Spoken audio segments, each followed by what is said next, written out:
1950ರ ಸಮಯ. ಯಮಾನ್ ದೇಶದ ಎಡನ್ನಲ್ಲಿ ಧೀರುಭಾಯಿ ಅಂಬಾನಿಯವರು ತಿಂಗಳಿಗೆ ಕೇವಲ ₹300 ಸಂಬಳಕ್ಕೆ ಪೆಟ್ರೋಲ್ ಬಂಕ್ನಲ್ಲಿ ಕೆಲಸ ಮಾಡುತ್ತಿದ್ದರು. ಅಲ್ಲಿ ಕೆಲಸ ಮಾಡೋ ಬೇರೆ ಕಾರ್ಮಿಕರೆಲ್ಲ ಹೊರಗಡೆ ಹೋಗಿ ರೋಡ್ ಸೈಡ್ ಗಾಡಿಗಳಲ್ಲಿ ಕೇವಲ 25 ಪೈಸೆಗೆ ಚಹಾ ಕುಡಿತಿದ್ರು.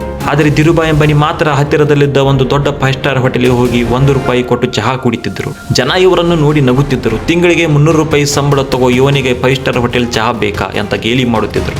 ಆದರೆ ಧೀರುಭಾಯಿ ಅಂಬಾನಿಯಲ್ಲಿ ಹೋಗಿ ಚಹಾ ಕುಡಿಯೋಕ್ಕೆ ಹೋಗುತ್ತಿರಲಿಲ್ಲ. ಆ ದೊಡ್ಡ ಹೋಟೆಲ್ನಲ್ಲಿ ದೊಡ್ಡ ದೊಡ್ಡ ಬಿಸ್ನೆಸ್ ಮ್ಯಾನ್ಗಳು ಬರುತ್ತಿದ್ದರು. ಅವರು ಹೇಗೆ ಬಿಸ್ನೆಸ್ ಮಾತಾಡ್ತಾರೆ, ಅವರ ಕಾನ್ಫಿಡೆಂಟ್ ಹೇಗಿರುತ್ತೆ ಮತ್ತು ಅವರು ಡೀಲ್ ಹೇಗೆ ಮಾಡ್ತಾರೆ, ಇದನ್ನೆಲ್ಲ ಅವರು ಕೇಳಿಸಿಕೊಳ್ತಿದ್ದರು. ಅವತ್ತಿನ ಆ ₹1 ಇನ್ವೆಸ್ಟ್ಮೆಂಟ್ ಮುಂದೆ ಲಕ್ಷಾಂತರ ಕೋಟಿ ರೂಪಾಯಿಯ ರಿಲಯನ್ಸ್ ಸಾಮ್ರಾಜ್ಯದ ಕೋಟೆಗೆ ಅಡಿಪಾಯ ಆಯಿತು. ಬನ್ನಿ ನೋಡೋಣ, ಒಬ್ಬ ಸಾಮಾನ್ಯ ಬಂಕ್ ಹುಡುಗ ಭಾರತದ ಅತಿ ದೊಡ್ಡ ಬಿಸ್ನೆಸ್ ಐಕಾನ್ ಆಗಿದ್ದು ಹೇಗೆ ಅಂತ. ಧೀರುಭಾಯಿ ಅವರ ಹತ್ತಿರ ಕೇವಲ ಕನಸು ಮಾತ್ರ ಇರಲಿಲ್ಲ, ಅದನ್ನು ನನಸು ಮಾಡೋಕೆ ಬೇಕಾದ ಶಾರ್ಪ್ ಬ್ರೈನ್ ಕೂಡ ಇತ್ತು. ಇವರು ಯಮಾನ್ನಲ್ಲಿದ್ದಾಗ ಒಂದು ಘಟನೆ ಇಡೀ ಜಗತ್ತನ್ನೇ ಆಶ್ಚರ್ಯಗೊಳಿಸಿತ್ತು. ಅದು ಯಮನಿ ರಿಯಾಲ್ ಅನ್ನೋ ಬೆಳ್ಳಿ ನಾಣ್ಯದ ಕತೆ. ಅವತ್ತಿನ ದಿನಗಳಲ್ಲಿ ಯಮಾನ್ ದೇಶದಲ್ಲಿ ಬಳಕೆಯಾಗ್ತಿದ್ದ ನಾಣ್ಯಗಳು ಅಪ್ಪಟ್ಟೆ ಬೆಳ್ಳಿಯಿಂದ ಮಾಡಲ್ಪಟ್ಟಿದ್ದವು. ಧೀರುಭಾಯಿ ಒಂದು ವಿಷಯವನ್ನು ಗಮನಿಸಿದ್ದರು. ಆ ನಾಣ್ಯದ ಬೆಲೆಗಿಂತ ಅದರಲ್ಲಿರೋ ಬೆಳ್ಳಿಯ ಬೆಲೆ ಮಾರ್ಕೆಟ್ನಲ್ಲಿ ಜಾಸ್ತಿ ಇತ್ತು. ಅಂದ್ರೆ ಒಂದು ನಾಣ್ಯವನ್ನ ಕರಗಿಸಿ ಬೆಳ್ಳಿಯಾಗಿ ಮಾಡಿದ್ರೆ ಹೆಚ್ಚು ಲಾಭ ಸಿಗುತ್ತಿತ್ತು. ಕೂಡಲೇ ಆಕ್ಷನ್ಗೆ ಇಳಿದ ಧೀರುಭಾಯಿ ಮಾರುಕಟ್ಟೆಯಲ್ಲಿದ್ದ ಸಾವಿರಾರು ನಾಣ್ಯಗಳನ್ನೆಲ್ಲ ಸಂಗ್ರಹಿಸಿ ಅವುಗಳನ್ನು ಕರಗಿಸಿ ಬೆಳ್ಳಿಯ ಬಾರ್ಗಳನ್ನಾಗಿ ಮಾಡಿ ಲಂಡನ್ನ ಬೆಳ್ಳಿ ವ್ಯಾಪಾರಿಗಳಿಗೆ ಮಾರಾಟ ಮಾಡಿದರು. ಇದರಿಂದ ಅವರಿಗೆ ದೊಡ್ಡ ಮಟ್ಟದ ಲಾಭ ಸಿಕ್ತು. ಆದರೆ ನೋಡಿ, ಮಾರುಕಟ್ಟೆಯಲ್ಲಿ ನಾಣ್ಯದ ಕೊರತೆ ಉಂಟಾದ ಯಮಾನ್ ಸರ್ಕಾರಕ್ಕೆ ಈ ವಿಷಯ ಗೊತ್ತಾಗಿತ್ತು. ತಕ್ಷಣವೇ ಈ ನಾಣ್ಯವನ್ನ ಬ್ಯಾನ್ ಮಾಡಲಾಯಿತು. ಸರ್ಕಾರ ಆ ನಾಣ್ಯಗಳನ್ನ ಬ್ಯಾನ್ ಮಾಡುವಷ್ಟರಲ್ಲಿ ಧೀರುಭಾಯಿ ಮಾಡಬೇಕಾದ ಲಾಭವನ್ನೆಲ್ಲ ಮಾಡಿದ್ದರು. ಜನರು ಇದನ್ನು ಮೋಸ ಅಂತ ಕರೆದರು. ಆದರೆ ಧೀರುಭಾಯಿ ಪ್ರಕಾರ ಇದು ಒಂದು ಬಿಸ್ನೆಸ್ ಆಪರ್ಚುನಿಟಿ. ಈ ಘಟನೆ ನಮಗೆ ಒಂದು ಪಾಠವನ್ನು ಕಲಿಸುತ್ತೆ. ಅವಕಾಶಗಳು ಎಲ್ಲರಿಗೂ ಕಾಣಿಸಲ್ಲ, ಅದು ಯಾರು ಚುರುಕಾಗಿ ಯೋಚನೆ ಮಾಡ್ತಾರೆ ಅವರಿಗೆ ಮಾತ್ರ ಕಾಣಿಸುತ್ತದೆ. 1958ರಲ್ಲಿ ಧೀರುಭಾಯಿ ಭಾರತಕ್ಕೆ ವಾಪಸ್ ಬಂದಾಗ ಅವರ ಜೇಬಿನಲ್ಲಿ ಇದ್ದಿದ್ದು ಕೇವಲ ₹50,000 ಮಾತ್ರ. ಆದರೆ ತಲೆಯಲ್ಲಿ ಮಾತ್ರ ಕೋಟ್ಯಾಂತರ ರೂಪಾಯಿಯ ಬಿಸ್ನೆಸ್ ಐಡಿಯಾ ಇತ್ತು. ಅಲ್ಲಿಂದ ಶುರುವಾಗಿದ್ದೇ ರಿಲಯನ್ಸ್ ಸಾಮ್ರಾಜ್ಯದ ಅಸಲಿ ಆಟ. ಮುಂಬೈಗೆ ಬಂದ ಧೀರುಭಾಯಿ ಅಂಬಾನಿಯವರಿಗೆ ದೊಡ್ಡ ಆಫೀಸ್ ಮಾಡೋಕ್ಕೆ ಹಣ ಇರಲಿಲ್ಲ. ಮಸೀದಿಯ ಬಂದರ್ನ ನರಸಿಂಹನಾಥ್ ಸ್ಟ್ರೀಟ್ನಲ್ಲಿ ಒಂದು ಪುಟ್ಟ ರೂಮ್ ಬಾಡಿಗೆಗೆ ತಗೊಂಡ್ರು. ಆ ರೂಮ್ ಹೇಗಿತ್ತು ಗೊತ್ತಾ? ಕೇವಲ 350 ಚದರ ಅಡಿ ವಿಸ್ತೀರ್ಣ, ಒಂದು ಟೆಲಿಫೋನ್, ಒಂದು ಟೇಬಲ್ ಮತ್ತೆ 3 ಚೇರು ಅಷ್ಟೇ. ಅಲ್ಲಿ ಅವರು ಶುರು ಮಾಡಿದ್ದು ರಿಲಯನ್ಸ್ ಕಮರ್ಷಿಯಲ್ ಕಾರ್ಪೊರೇಷನ್. ಅವರು ಮೊದಲು ಮಾಡಿದ್ದು ಮಸಾಲೆ ಪದಾರ್ಥಗಳ ರಫ್ತು ಮತ್ತು ಪಾಲಿಸ್ಟರ್ ನೂಲಿನ ಆಮದು. ಆಗ ಅವರ ಪಾರ್ಟ್ನರ್ ಆಗಿದ್ದವರು ಚಂಪಕ್ಲಾಲ್ ದಮಾನಿ. ಇಬ್ಬರ ಜೋಡಿ ಏನು ಚೆನ್ನಾಗೇ ಇತ್ತು, ಆದರೆ ಧೀರುಭಾಯಿ ಅವರ ಆಲೋಚನೆ ಬೇರೆ ಇತ್ತು. ಧೀರುಭಾಯಿ ಅವರಿಗೆ ರಿಸ್ಕ್ ತಗೋದಂದ್ರೆ ತುಂಬಾ ಇಷ್ಟ, ಆದರೆ ದಮಾನಿ ಅವರಿಗೆ ಅದು ಇಷ್ಟ ಇರಲಿಲ್ಲ. ಹಾಗಾಗಿ 1965ರಲ್ಲಿ ಇಬ್ಬರು ಬೇರೆಯಾದರು.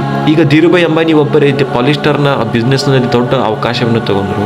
1966ರಲ್ಲಿ ಅಹಮದಾಬಾದ್ನ ನರೋಡಾದಲ್ಲಿ ಒಂದು ಟೆಕ್ಸ್ಟೈಲ್ ಮೀಲ್ ಶುರು ಮಾಡಿದ್ರು. ಅದೇ ಅವತ್ತಿನ iconic brand only woman.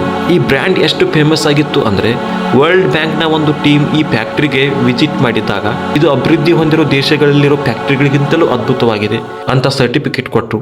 Dhirubhai ಅವರ ಸಕ್ಸಸ್ ಸೀಕ್ರೆಟ್ ಇಲ್ಲಿದೆ. ಇವರು ಕೇವಲ ಬಟ್ಟೆ ಮಾರ್ತಿರ್ಲಿಲ್ಲ, ಅವರು ಕ್ವಾಲಿಟಿ ಮತ್ತು ನಂಬಿಕೆಯನ್ನು ಮಾರ್ತಿದ್ರು. 70ರ ದಶಕದಲ್ಲಿ ಒಂದು ದೊಡ್ಡ ಸಮಸ್ಯೆ ಎದುರಾಯಿತು. ಧೀರುಭಾಯಿ ಅವರಿಗೆ ಬಿಸ್ನೆಸ್ ಬೆಳೆಸೋಕೆ ದೊಡ್ಡ ಮಟ್ಟದ ಹಣ ಬೇಕಿತ್ತು, ಆದರೆ ಬ್ಯಾಂಕ್ಗಳು ಅವರಿಗೆ ಲೋನ್ ಕೊಡಲು ರೆಡಿ ಇರಲಿಲ್ಲ. ಯಾವುದೇ ಸಾಧಾರಣ ವ್ಯಕ್ತಿ ಆಗಿದ್ದರೆ ಅಲ್ಲಿಗೆ ಸುಮ್ಮನಾಗ್ತಿದ್ರು. ಆದರೆ ಧೀರುಭಾಯಿ ಅಂಬಾನಿ ಮಾಡಿದ್ದೇ ಬೇರೆ. 1977ರಲ್ಲಿ ಅವರು ರಿಲಯನ್ಸ್ IPO ಲಾಂಚ್ ಮಾಡಿದ್ರು. ಅವರು ಬ್ಯಾಂಕ್ಗಳ ಹತ್ರ ಹೋಗೋ ಬದಲು ಭಾರತದ ಸಾಮಾನ್ಯ ಜನರ ಹತ್ರ ಹೋದ್ರು. ನೀವು ನನ್ನ ಕಂಪನಿಯಲ್ಲಿ ಹಣ ಹೂಡಿಕೆ ಮಾಡಿದ್ರೆ ನಾನು ನಿಮ್ಮನ್ನ ಶ್ರೀಮಂತರನ್ನಾಗಿ ಮಾಡ್ತೀನಿ ಅಂತ ಭರವಸೆ ಕೊಟ್ಟರು. ಅಚ್ಚರಿಯ ವಿಷಯ ಅಂದ್ರೆ ಸುಮಾರು 58,000 ಜನ ಅವರ ಮೇಲೆ ನಂಬಿಕೆ ಇಟ್ಟು ಹಣ ಹೂಡಿಕೆ ಮಾಡಿದ್ರು.